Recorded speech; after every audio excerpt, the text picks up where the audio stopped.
YN's POV. When I returned to the living room with our tea, Lucifer wasn't by the fire, instead he was at the bar mixing up a drink. He turned around when he heard me walk in the room and he leaned his back against the bar, smiling at me as I walked in. He lifted a glass with strange purple liquid in the air, signaling for me to grab it. "Here, this should help you get over whatever alcohol that jackass gave you earlier." I walked over to him, handing him his tea so I could have a free hand. "It's jasmine." I looked down to the glass he was trying to hand me from the bar. "Is that something you conjured up or is it natural?" He smiled before he responded, "Why spend time on something natural if you're given the type of powers I have?" "Well, I don't think I need to take this, I feel fine." I immediately second-guessed myself after I said this, noticing that I stirred half the sentence. "Haha, sure you do." He finally placed the glass in my hand once he said this. I swirled the mysterious purple liquid in my cup. "If you were any other person I would think that you're trying to drug me right now." I raised my brow at him, then tried to drink the mixture as if it was a shot, expecting it to taste bad, which surprisingly it didn't. Lucifer walked over to the couch as he spoke. "Good thing I'm not." I can't say the same for Jay though, he almost made me choke on my drink when he said this, and for the next few seconds I was both laughing and coughing. When I regained my breath I spoke. "I know Jay can be pushy, but I don't think he would go that far." I followed Lucifer to the couch. "You may not think it, but I can tell he does. I mean, he got to hell somehow."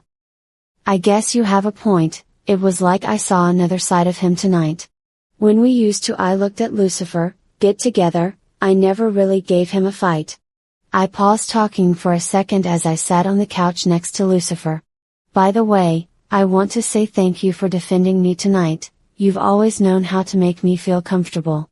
You treat me so well." Lucifer smiled, "It's my pleasure." He glanced at my lips. "Well, I feel sober and healthy, and I've already revisited my past at this place. Maybe we should head back now." "Are you sure? Because if we head back now then I wouldn't be able to give you your present." "What present?" Lucifer whistled loudly and stood up from the couch, reaching his hand out as if he was going to help me stand up with him. But when I tried to reach my hand to his, a small bird quickly landed on it, and I gasped from the suddenness. "Do you like her?" I analyzed the bird a bit. It was reddish-orange with red accent feathers on its tail and wings, and was about the size of a tennis ball. "She's beautiful." I reached my hand to the bird and it calmly hopped on my finger. "I don't have a name for her yet. I thought you should name her, that is, if you want her." "If I want her? Of course I do, she seems sweet and I've never seen a bird this pretty before." "Yeah, I was thinking of you when I made her, you guys suit each other." "Are you calling me pretty?" "You could say that." After he said this I felt like I should stop flirting with him for my own sake, but I felt bad since he did just give me a new pet. "Well, what am I going to name her?" I looked at her up close, trying to look for inspiration from her features. "You don't have to think of a name right now." Lucifer sat back down, this time closer to me. He lifted his hand to the bird on my finger, resting his hand on mine as he pet her. Suddenly the bird flew away, flying to the side of the room, though when she did this, it scared me a bit and I moved back fast. I looked at Lucifer who started laughing at me, which made me laugh. We were swaying our bodies as we did so. In a few seconds we were shoulder to shoulder, leaning towards each other, our faces were inches apart. I tilted my head down to stop a potential kiss. I felt a pain in my stomach as I did so, realizing that I couldn't kiss him at this moment. I placed my head on his shoulder and closed my eyes to hide that I was now tearing up. I rubbed my eyes to disguise me wiping my tears before I spoke. "Do you think Lilith will ever come back down from heaven?" Lucifer backed away a bit before he answered. "To be honest, I don't know why she went up there in the first place. Heaven is literally the opposite of what we stood for, all its rules and politics.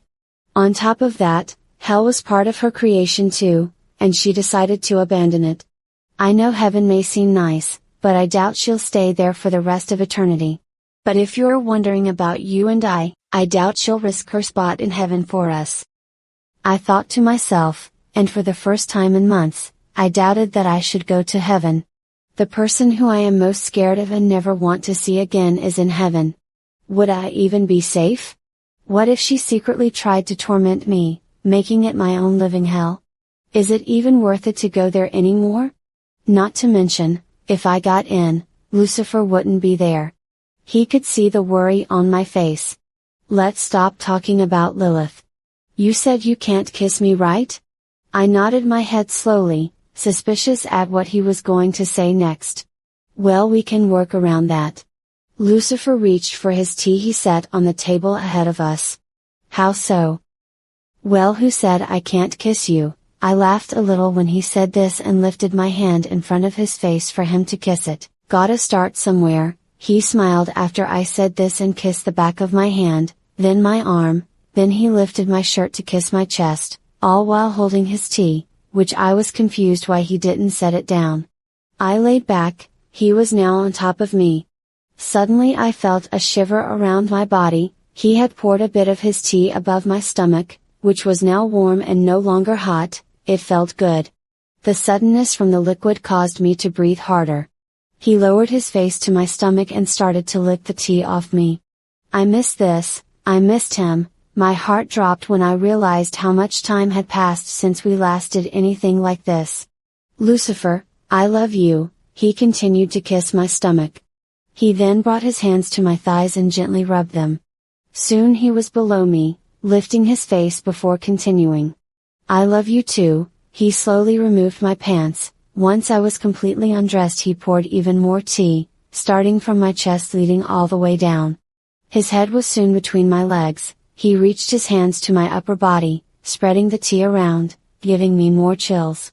He dropped the mug on the floor as it was now basically empty, and focused his attention on my lower region. The more he focused, the more he left me out of breath. I love you, I gasped for air. My hands felt every part of the back of his head when I spoke again. Lucy, I love you, I love you, I love you. I couldn't stop saying it. I felt like I couldn't control my feelings, like I should tell him I loved him 100 times to make up for the time we lost from being apart. Flashback, still Ryan's POV. I was sitting at the vanity that Lucifer set up for me in his room.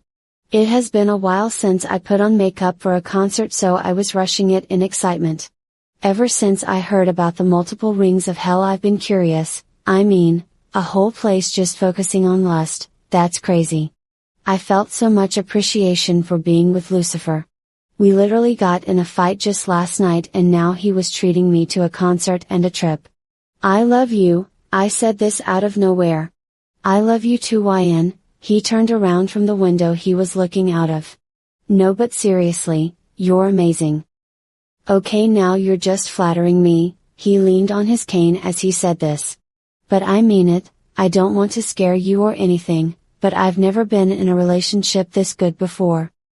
Well, I don't want to scare you, but neither have I.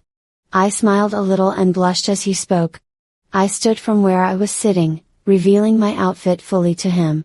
Does this look good? Turn for me. I followed what he said and turned in a circle.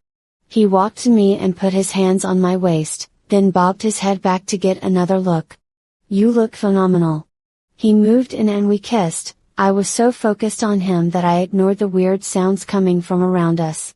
When we backed away, I realized what those sounds were. It was Lucifer teleporting us to the lust ring. As I looked around, I noticed we were in the lobby of some hotel or office building. Everything around us was purple with blue and pink lights giving a glow to the place. I looked outside the glass doors at the front and saw that it was nighttime. Lucifer walked in front of me and reached his hand out. There's a car waiting outside for us, Lucifer spoke calmly. I gave him my hand and we walked with one another to the front doors. We stopped under the sun guard at the front of the hotel, noticing that it was raining. In front of us was a long black limo with a demon holding an umbrella and the door open for us. After you, Lucifer let me go inside first. I sat down at one of the long seats along the side of the limo. The inside was lit with blue neon lights and was relatively dark. Across from me was a minibar which had everything from Tito's to sex toys. I then was reminded that I was in the lust ring. Lucifer sat next to me as the demon closed the door. Look out the window when we drive around, this place really isn't that bad at night. After a drive of admiring the glowing pink and blue neon lights of the advertisements for porn and sex toys, we arrived at the stadium where Veronica Mayday was performing. Lucifer and I hid ourselves under an umbrella as we ran inside a special back entrance, laughing as we did so. We entered into a dark hallway with subtle red beams of light guiding us along the floor towards two glowing red doors at the end of it. When we reached the doors, Lucifer opened them for me, revealing a large bluish-gray room filled with Hell's royalty. Above us was a sparkly sign that said Crystal Stadium VIP Lounge. Everything around us was shiny, and I could only assume it was made out of crystal. There was a grand bar that went along the whole side of the room, facing the large windows on the opposite end overlooking the stadium. I noticed some of the royalty staring at us, one standing up from her seat as if she was completely surprised we were there. I tried to ignore her. I could hear music coming from outside, but it didn't sound like Veronica. Is that the starter band? Yeah, I guess we should head to our seats. He then led me to a row of elevators, each having a sign for the balcony they led to. I looked behind me to see that demon royalty girl now on her phone, looking straight at us as she typed. We went into the elevator that said Balcony 1. When we got out of the elevator, we were immediately met with the loud sound of the crowd cheering as the starter band ended their set. Our balcony was relatively close to the stage, but still pretty high up for me to look over the crowd below us. Soon a pink fog covered the stage, and Veronica was revealed in the middle of it. Flashback ended. I woke up in my bed at the hotel. I immediately reached for my phone, but when I did, I saw a nice looking wired bird cage on my nightstand, with that same good looking bird from last night sleeping inside. I smiled as I remembered last night, and continued to reach for my phone to take a photo of the bird. I then spent about 30 minutes scrolling through my photos, watching all the videos I took at the concert. I felt like I was once again reliving that moment. After the 30 minutes, I put on my earbuds and went downstairs, of course, listening to Veronica Mayday on my way down. I could smell food being made, but this time, when I reached the bottom of the staircase, I saw that Lucifer had made breakfast. I walked up to the table. "What you listening to?" Lucifer came up from behind me.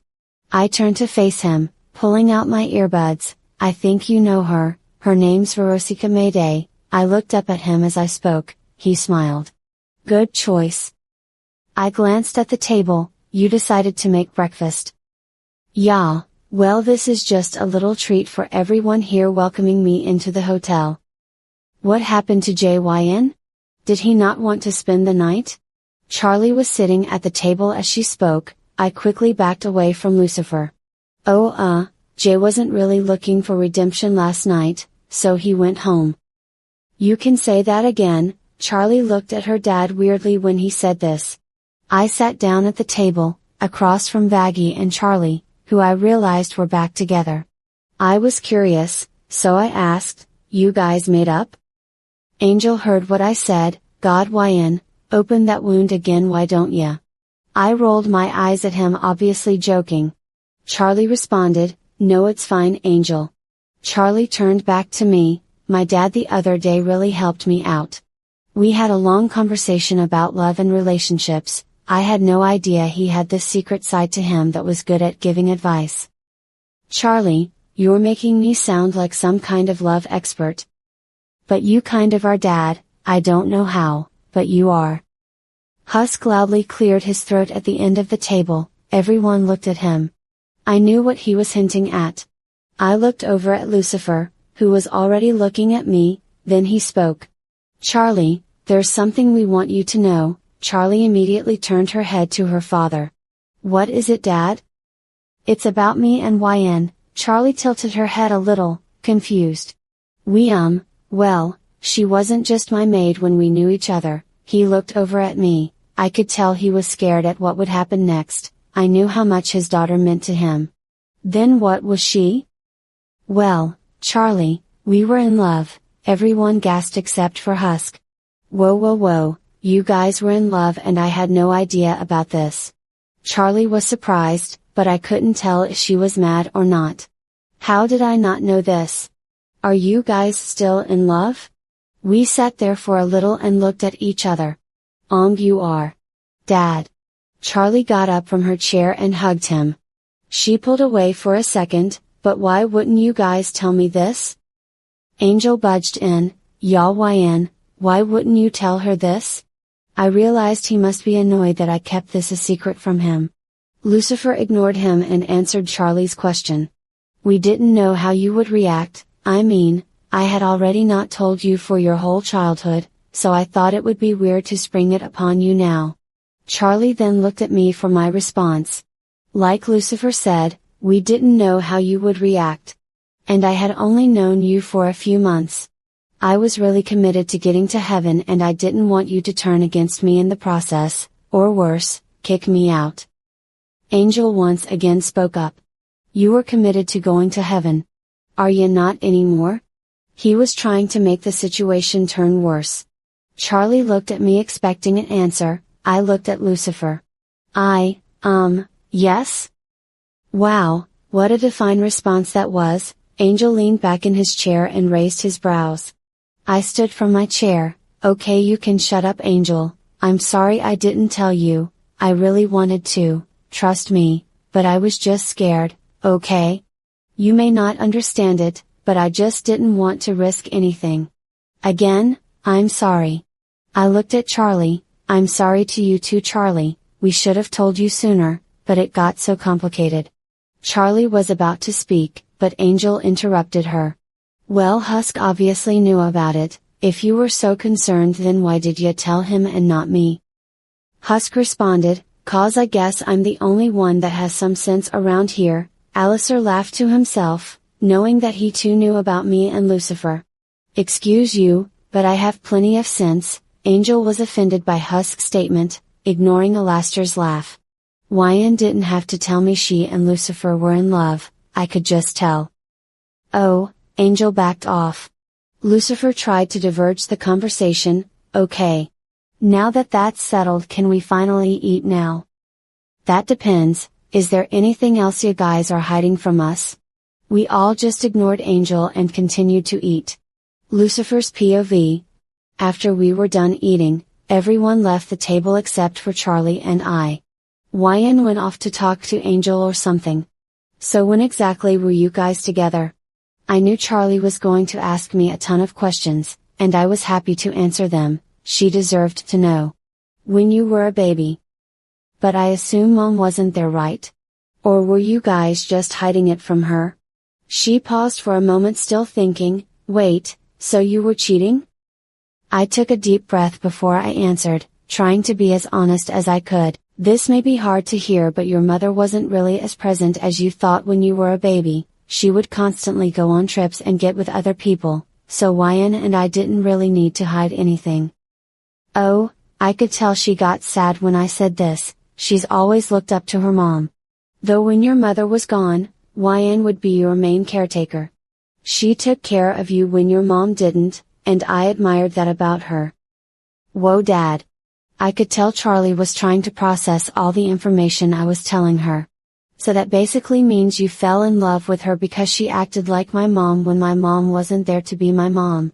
You really do care about me, Dad. Well, that's a complicated way to say it, but I guess that's one of the reasons. That's so weird to hear too, because when she first got here, she felt weirdly familiar. I guess that explains it. Wyan's POV. Are you okay? I was standing at Angel's door. Yeah? You really didn't want Charlie to find out, did ya? I really didn't. I walked in and sat down at the edge of Angel's bed. He seemed calmer. I guess I can understand that. A smile crept on his face. What? You were able to get with the Satan himself, as your friend of course. Please tell me how's the sex is like.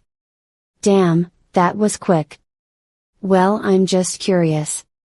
Okay, well, it was amazing. Was? Have you not done it with him since your maid days? That's the problem, I can't, And I can't tell anyone why either. What do you mean you can't? Flashback still YN's POV. By the time Verosica was on her last song I noticed sudden flashes of light pointing at Lucifer and I's booth. People were taking pictures of us. I checked my phone and went on social media to see what was trending, hoping that I wouldn't find what I was looking for. However, it barely took any searching to find a photo of me and Lucifer standing hand in hand by the elevator with the caption, "Looks like our king found a new love." I knew it was that girl in the VIP lounge.